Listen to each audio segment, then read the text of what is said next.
அனைவருக்கும் வணக்கம். இந்த 2026 வருடத்துல பிப்ரவரி மாதம் சிம்ம ராசிக்காரர்களுக்கு எந்த மாதிரியான சிறப்பு பலன்களை தரப்போகுது அப்படிங்கறத இப்ப நம்ம டீடைலா கிளியரா பார்க்கலாம். வீடியோ ஸ்டார்ட் பண்றதுக்கு முன்னாடி ஒரு சின்ன இன்ஃபர்மேஷன் கொடுத்துறேன். அதாவது இந்த பதிவை டாபிக் வைஸா நான் ஒரு 8 பிரிவா பிரிச்சிருக்கேன். எல்லா டாபிக்குமான டைட்டிலோட நான் டிஸ்கிரிப்ஷன்ல டைம்லைன் கொடுத்துருக்கேன். முழு பதிவையும் பார்க்க டைம் இல்லாதவங்க இந்த டைம்லைனை யூஸ் பண்ணி பயன்பெறுங்க. இப்போ இந்த பிப்ரவரி மாதம் சிம்ம ராசிக்காரர்களுக்கு இந்த மாதிரியான சிறப்பு பலன்களை தரப்போகுது அப்படிங்கறத இப்ப நம்ம கிளியரா டீடைலா பார்க்கலாம். இந்த பிப்ரவரி மாதத்துல சிம்மத்தை பொறுத்த வரைக்கும் பிளானட் ரிப்போர்ஷன்லாம் கம்ப்ளீட்டா ரிசர்ச் பண்ணி பார்க்கும்போது மாத கிரகங்கள் அப்படின்னு சொல்லக்கூடிய சூரியன், சுக்கிரன், செவ்வாய், புதன் இந்த கிரகங்கள் எல்லாம் 6ஆம் இடம் 7ஆம் இடம் இந்த ஸ்தானங்கள்ல தான் டிராவல் செய்ய போகுது.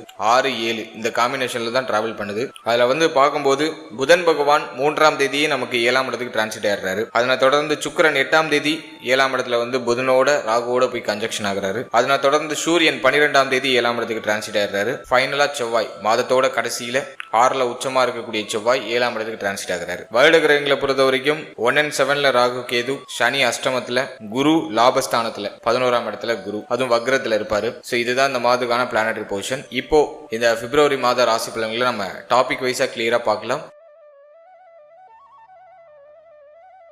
முதலாவதா தொழில் உத்தியோகத்துக்கு இது ஃபேவரா இருக்கா? முதல்ல உத்தியோகத்தை பொறுத்த வரைக்கும் இந்த மாதத்துல கொஞ்சம் சுமை அமைப்பு இருக்கும். உத்தியோகத்துல ஒரு சில மாற்றம் இருக்கும், நிறைய பயணம் இருக்கும். உத்தியோகத்தை சேஞ்ச் பண்ணுவோமா அப்படிங்கிற ஒரு ஐடியாலஜி வரும். முதல் 15 நாள் உத்தியோகம் சார்ந்த வகையில சின்ன சின்ன சுமை அமைப்பு, சின்ன சின்ன மாற்ற அமைப்பு இருக்கும். ஒரு சிலருக்கு உத்தியோகம் சார்ந்த வகையில தடுமாற்றம் இருக்கும். ஆனா அது எதுவும் பெருசா உங்களை பாதிக்காது. கொஞ்சம் பல்ல கடிச்சு நகர்த்தணும், அவ்வளவுதான். மேல அதிகாரிகளோட கொஞ்சம் அனுசரிச்சு போய்க்கணும். இந்த மாதத்துல மேல அதிகாரிகளோட ஏதாச்சும் கருத்து போராட்டம் வரலாம். அதனால மேல அதிகாரிகள் சொல்றதெல்லாம் பெருசுபடுத்திக்காம கொஞ்சம் அனுசரிச்சு போய்க்கிறது ரொம்ப நல்லது. அடுத்தது நம்ம மெயினா பாக்குறது உத்தியோகத்துல சம்பள உயர்வு, பதவி உயர்வு இதெல்லாம் இருக்கா அப்படின்னா இந்த மாதத்துல கொஞ்சம் டிலே ஆகும். இந்த மாதத்துல அது ஆப்ஷன்ஸ் இருக்கு அப்படின்னா கொஞ்சம் லேட் ஆகுற மாதிரி ஃபீல் ஆகும். ஆனா கிடைக்கும், கொஞ்சம் டிலே ஆகி கிடைக்கும். உத்தியோகம்னு வரும்போது கொஞ்சம் ஹார்ட் ஒர்க் போடுற மாதிரியான ஒரு டைம் பீரியட் இது. கொஞ்சம் பரபரப்பா போகும், கொஞ்சம் பணிச்சுமை அதிகமா இருக்கிற மாதிரி ஃபீல் ஆகும், ரொம்ப டயர்டா இருக்கிற மாதிரி ஃபீல் ஆகும். ஸோ அதை கொஞ்சம் நம்ம மேனேஜ் பண்றது சிறப்பு. மேனேஜ் பண்ணிடுவோம். ஏன்னா சிம்மம் பார்த்தோன்னா ஒரு ஆளுமை திறன் கொண்ட ஒரு ராசி. ஏன்னா அஷ்டம சனி நடக்கிறதுனால எல்லாத்துலயும் கொஞ்சம் டல்லா இருக்கீங்க, அவ்வளவுதானே தவிர எல்லாத்தையும் சமாளிச்சிடுவீங்க. அதனால கவலைப்பட வேண்டிய அவசியம் இல்லை. உத்தியோகத்துல கொஞ்சம் பிரஷர் இருக்கும், ஆனா அதை சமாளிச்சு முன்னேறுவீங்க. மாதத்தோட செகண்ட் ஹாஃப்ல உத்தியோகம் சார்ந்த வகையில் இருக்கக்கூடிய தொய்வு நிலைகள் எல்லாமே சரியாயிடும். அடுத்து நம்ம தொழில் நம்ம அனலைஸ் பண்ணி பார்க்கும்போது இந்த மாதத்துல ஸ்பெசிபிக்கா தொழில இன்வெஸ்ட்மெண்ட்லாம் கொஞ்சம் அவாய்ட் பண்ணிக்கோங்க. அவசர முடிவு, அவசர மாற்றம் தொழில் ரீதியாக எடுக்க வேண்டாம். இந்த மாதம் கம்ப்ளீட்டா கொஞ்சம் டல்லா இருக்கு. அதனால தொழில கொஞ்சம் மாற்றம், கொஞ்சம் சிரமம் இதெல்லாம் மேலோட்டமா இருக்கும். அதில் அவசர முடிவு, அவசர மாற்றம் தொழில் ரீதியாக எடுக்காம இருக்கிறது சிறப்பு. எல்லாத்தையும் கொஞ்சம் தள்ளி போடுங்க. ஏதாச்சும் ஒரு முடிவு எடுக்கணும், ஒரு புதுசா பிசினஸ் ஸ்டார்ட் பண்ணலான்னு இருக்கேன், பிரான்ச்சஸ் ஓபன் பண்ணலான்னு இருக்கேன் அப்படின்னா எல்லாத்தையும் கொஞ்சம் தள்ளி போட்டு பண்ணுங்க. இப்போதைக்கு வேண்டாம், கொஞ்சம் டைம் எடுத்து யோசிங்க. யோசிச்சு செய்யறது நல்லது. நல்ல பிசினஸ்ல கொஞ்சம் கேர்ஃபுல்லா இருக்கணும், இன்வெஸ்ட்மெண்ட்ல ரொம்ப கவனமா இருக்கணும். ஸோ இது இந்த மாதிரில நீங்க கொஞ்சம் பாத்துக்கணும். அடுத்த பொருளாதாரம் இந்த மாதத்துல எப்படி இருக்கும் அப்படின்னு நம்ம அனலைஸ் பண்ணி பார்க்கும்போது கடன் வாங்கி மாற்றம் செய்யறதுக்கான சூழ்நிலை உருவாகும். நிறைய பேருக்கு கடன் சிந்தனை வந்துடும். கடன் வாங்கி இதுல இன்வெஸ்ட் பண்ணுவோம், கடன் வாங்கி அதுல இன்வெஸ்ட் பண்ணுவோம் அப்படின்னு ஐடியா பண்ணுவாங்க. இது நெகட்டிவான நெகட்டிவ் இல்ல. கடன் வாங்குறீங்கன்னா ஏதாச்சும் ஒரு சுப மாற்றம் பண்ணிடுங்க, ஒரு நல்ல விஷயத்துக்கு இன்வெஸ்ட் பண்ணிடுங்க. ஸோ அது பெஸ்ட். அதே போல இந்த மாதத்தை பொறுத்த வரைக்கும் கொடுத்தல் வாங்கல சற்று கவனமா இருக்கணும். யாருக்கும் கடன் உதவி பண்ணக்கூடாது. இப்ப யாருக்காச்சும் கடன் உதவி பண்ணீங்கன்னா அது டக்குன்னு நம்ம கைக்கு திரும்ப வராது. அதனால கொடுத்தல் வாங்கல சற்று கவனம் இருக்கணும். கடனை வாங்கினாலும் ஹை லெவல்ல வாங்கிடக்கூடாது. ஏன்னா அந்த நேரத்துல நம்ம யோசிக்க ரொம்ப அதிக வட்டிக்கு உள்ள கடனை வாங்கிடுவோம். அப்புறம் வாங்கிட்டு கொஞ்ச நாளைக்கு பிறகு அதை நினைச்சு வருத்தப்படுவோம். அதனால கடன் சார்ந்த விஷயங்கள், கொடுத்தல் வாங்கல் இதெல்லாம் சற்று கவனமா இருக்கணும். பொருளாதாரத்தை பொறுத்த வரைக்கும் முதல் 15 நாள் கொஞ்சம் பொருளாதார ரீதியாக கொஞ்சம் தடுமாற்றம் இருக்கிற மாதிரி ஃபீல் ஆகும். கடன் சிந்தனை அதிகமா வரும். கடனை கட்டி முடிக்கணும், இந்த டாஸ்கை முடிக்கணும், அந்த டாஸ்கை முடிக்கணும், அதுல இன்வெஸ்ட் பண்ணி இதுல இன்வெஸ்ட் பண்ணணும். இந்த பொருளாதார சார்ந்த சிந்தனை கொஞ்சம் அதிகமா இருக்கும். பண வரவுல கொஞ்சம் தடுமாற்றம் இருக்கும். ஆனா அது 15ஆம் தேதிக்கு பிறகு சரியாயிடும். கவலைப்பட வேண்டாம். அடுத்தது குடும்ப வாழ்க்கையை நம்ம அனலைஸ் பண்ணி பார்க்கும்போது 2 கூடைய புதன் பகவான் 6ல டிராவல் பண்ணிட்டு இருப்பாரு. 6, 7 இந்த ஸ்தானங்கள்ல தான் டிராவல் பண்றாரு. மாதத்துடைய முதல் 10 நாள் ஃபேமிலி ரீதியா கொஞ்சம் கவனமா இருக்கணும். குடும்பத்துல கொஞ்சம் அக்கறை எடுத்துக்கணும். 10ஆம் தேதிக்கு பிறகு குடும்பம் சார்ந்த வகையில இருக்க குழப்பத்துக்கு ஒரு நிவர்த்தி வந்துடும். இருந்தாலும் அஷ்டம சனி நடக்குது. சனியோட பார்வை 2ஆம் இடத்துல இருக்கிறதுனால குடும்பத்துல ஒரு மாதிரி சலசலப்பான சூழ்நிலைகள் அதிகமா இருக்கிற மாதிரி ஃபீல் ஆகும். அடிக்கடி குடும்ப உறுப்பினர்களோட வாக்குவாதம் வர மாதிரியே ஃபீல் ஆகும். வீட்டுக்கு வந்து அந்த மன நிம்மதி கொஞ்சம் குறையிற மாதிரி ஃபீல் ஆகும். ஒரு திருப்தி இல்லாத மனநிலையை அந்த வீட்டில் இருக்கிற சூழ்நிலைகள் கொடுக்கும். அதனால யாருக்கிட்டையும் அதிகமா வாயை கொடுத்துடாம மைண்டை ரிலாக்ஸா வச்சுட்டு டிராவல் பண்ணுங்க. யார் என்ன சொன்னாலும் அதை சகிப்புத்தன்மையோட அனுசரிச்சு போயிடுறது நல்லது. அது ஒரு பெஸ்ட் ரிசல்ட்டை கொடுக்கும். குடும்பத்தில் சற்று பராமரிப்பு தேவை. இருப்பினும் இந்த மாதத்துல 10ஆம் தேதிக்கு பிறகு ஃபேமிலியில் இருக்கிற குறை குழப்பம் இதெல்லாம் ஓரளவுக்கு நிவர்த்தி ஆகும். பிரச்சனைகள்லாம் ஓரளவுக்கு குறையும். அடிக்கடி பொருளாதாரம் சார்ந்த கருத்து போராட்டம் குடும்பத்தில் நிலவுற மாதிரி ஃபீல் ஆகும். அடிக்கடி பார்ட்னரோடையோ அல்லது ஃபேமிலி மெம்பர்ஸோடையோ பொருளாதாரம் சார்ந்த கருத்து போராட்டம் வந்துட்டு போகும். ஸோ அதை மட்டும் நம்ம கொஞ்சம் சரிப்படுத்திக்கிறது நல்லது.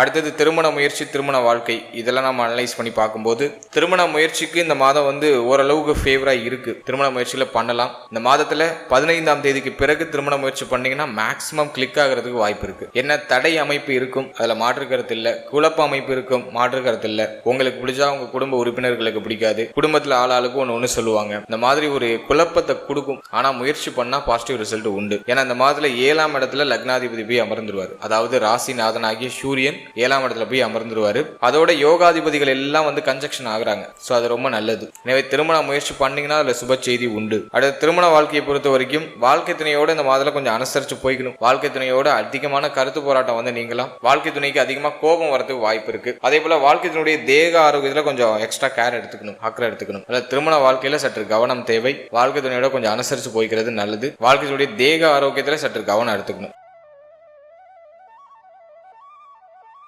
அடுத்தது குழந்தை பாக்கியம், பிள்ளைகள் சார்ந்த விஷயம். இதுல எல்லாம் ஒரு பாசிட்டிவ் ரிசல்ட் உண்டா அப்படின்னு பார்க்கும்போது இந்த மாதத்துல முதல் 15 நாள் அந்த அளவுக்கு ஃபேவரா இல்ல. 15ஆம் தேதிக்கு பிறகு குழந்தை பாக்கியத்துல சுப செய்தி கிடைக்கும். இந்த பிப்ரவரி மாதத்தை பொறுத்த வரைக்கும் முதல் 15 நாள்ல குழந்தை பாக்கியம் சார்ந்த வகையில பெருசா எதுவும் ஃபேவரா தெரியல. குழந்தை பாக்கியத்தை முயற்சி பண்றவங்களுக்கு 15ஆம் தேதிக்கு பிறகு, இந்த பிப்ரவரி மாதத்துல 15ஆம் தேதிக்கு பிறகு சுப செய்திகள் கிடைக்கும். அடுத்தது பிள்ளைகள் சம்பந்தப்பட்ட விஷயங்களை பொறுத்த வரைக்கும் ஒரு மாதிரி லேசா சின்ன சின்ன டிஸ்டர்பன்ஸ் இருக்கும். பிள்ளைகளோட சின்ன சின்ன கருத்து போராட்டம், வாக்குவாதம், பிள்ளைகளுடைய எதிர்காலம் பற்றிய சின்ன சின்ன கவலைகள் இதெல்லாம் மேலோட்டமா இருக்கும். இது ஃபர்ஸ்ட் ஹாஃப்ல கொஞ்சம் அதிகமா இருக்கிற மாதிரி ஃபீல் ஆகும். செகண்ட் ஹாஃப்ல சரியாயிடும். 15ஆம் தேதிக்கு பிறகு மைண்ட் நமக்கு நார்மல் ஆயிடும், நியூட்ரல் ஆயிடும். அதே போல பிள்ளைகளுடைய கல்விக்காக செலவு இந்த மாதத்துல கொஞ்சம் அதிகமா இருக்கிற மாதிரி ஃபீல் ஆகும். பிள்ளைகளுடைய கல்வி சார்ந்த விஷயங்கள்ல மாற்றம், இதுக்காக ஒரு சில செலவு, ஒரு சில மாற்றங்களை செய்வீங்க. ஸோ அதை நான் உங்களுக்கு ஒரு பாசிட்டிவா தான் பாக்குறேன், இது நெகட்டிவா இல்லை. மேலும் பிள்ளைகளுக்கு சுப மாற்றம் பண்ணணும்னு நினைக்கிறீங்கன்னா இந்த மாதத்துல 15ஆம் தேதிக்கு பிறகு முயற்சி பண்ணா அது பாசிட்டிவான ரிசல்ட் கொடுக்கும். 15ஆம் தேதி வரைக்கும் சற்று கவனம் தேவை. அதே போல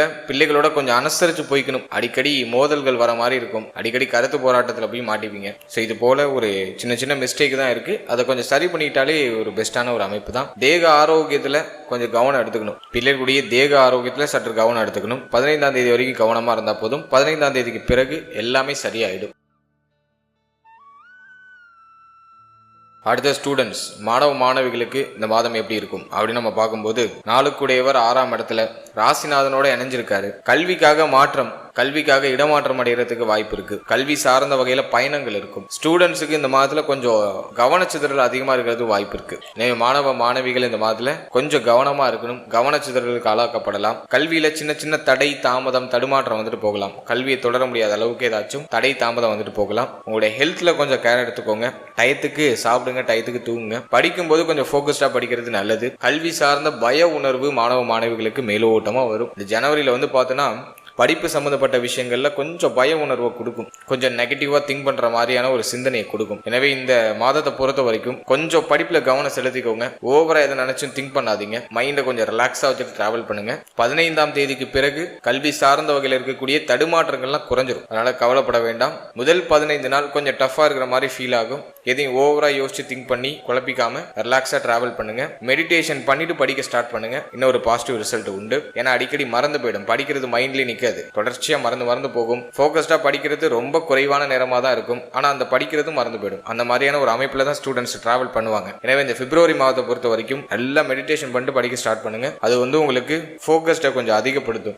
கவனச்சிதறலை குறைச்சி கல்வியில ஒருமுகமா கவனத்தை செலுத்துறதுக்கான இந்த மனநிலையை கொடுக்கும். அதனால மெடிடேஷன் பண்ணிட்டு படிக்க ஸ்டார்ட் பண்ணுங்க. தினமும் காலையில விநாயகர் வழிபாடு பண்ணிடுங்க. விநாயகருக்கு தோப்புக்காரனை போட்டுட்டு உங்களுடைய கல்வியை தொடர்றது ரொம்ப நல்லது.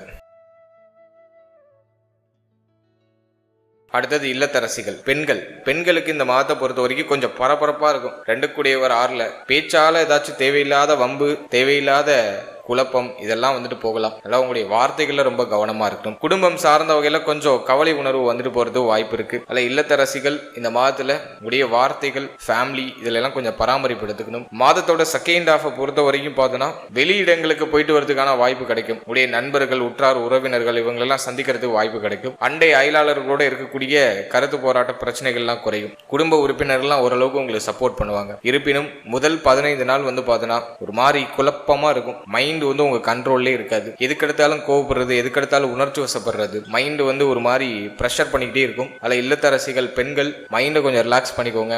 தெய்வ வழிபாட்டோட நாட்களை தொடங்குங்க. தினமும் மெடிடேஷன் பண்ணுங்க. அது வந்து உங்களுக்கு ஒரு பெஸ்ட் ரெமடியா இருக்கும். அதே போல இந்த மாதத்துல சனிக்கிழமை தோறும் ஆஞ்சநேயர் ஸ்தலத்துக்கு போயிடுங்க. உங்க வீட்டு பக்கத்துல ஆஞ்சநேயர் ஸ்தலம் இருக்குன்னா அங்க போயிடுங்க. அல்லது சிவாலயம் இருக்குன்னா சிவாலயம் போயிடுங்க. ஸோ ஆலயங்கள் போகும்போது மனசுல இருக்கிற பாரங்கள்லாம் கொஞ்சம் கொஞ்சமா குறையும். உங்களுக்கு ஒரு தெளிவு கிடைக்கும். முதல் 15 நாள் கொஞ்சம் டஃபா இருக்கும். மென்டலி கொஞ்சம் டஃபா இருக்கும். ஆனா செகண்ட் ஹாஃப்ல அது சரியாயிடும். அதனால கவலைப்பட வேண்டாம். அதே மாதிரி நினைக்கிற விஷயத்த செயல்படுத்த முடியாத அளவுக்கு தடை அமைப்பு வரும். அது வந்து பெண்களுக்கு நான் ஒரு குற்றமா பாக்குறேன். அது முதல் 15 நாள்ல அந்த தடை அமைப்பு இருக்கும். ஆனா 15ஆம் தேதிக்கு பிறகு தடை தாமதத்தோட நீங்க நினைக்கிறத செயல்படுத்துவீங்க. ஸோ அதுக்கு வந்து இது பாசிட்டிவா நான் பாக்குறேன். ஃபைனலா தேக ஆரோக்கியம். இந்த பிப்ரவரி மாதத்துல தேக ஆரோக்கியத்தை பொறுத்த வரைக்கும் கொஞ்சம் எக்ஸ்ட்ரா கேர் எடுத்துக்கிறது நல்லது. ஏன்னா ராசிநாதனே 6ல போய் அமர்ந்துடுறாரு. அது வந்து மனசோர்வை குறிக்குது. ஒரு உற்சாகம் இல்லை அப்படிங்கிற மாதிரியான ஒரு சூழ்நிலையை குறிக்குது. ரொம்ப டல்லா இருக்கு, பய உணர்வா இருக்கு, கவலையா இருக்கு, அதெல்லாம் குறிக்குது. எனவே மன ஆரோக்கியத்தை கொஞ்சம் நல்லா பாதுகாத்துக்கிறது நல்லது. தேவையில்லாத சிந்தனையை குறைச்சிக்கிறது நல்லது. மனசுல அடையாளம் புரியாத பயம் கவலை எல்லாம் வந்துட்டு போகலாம். அதுக்கெல்லாம் இடம் கொடுக்காதீங்க. தினமும் மெடிடேஷன் பண்ணிடுங்க. உங்க வீட்டு பக்கத்துல இருக்க ஸ்தலங்களுக்கு போயிடுங்க, கோவில்களுக்கு போயிடுங்க.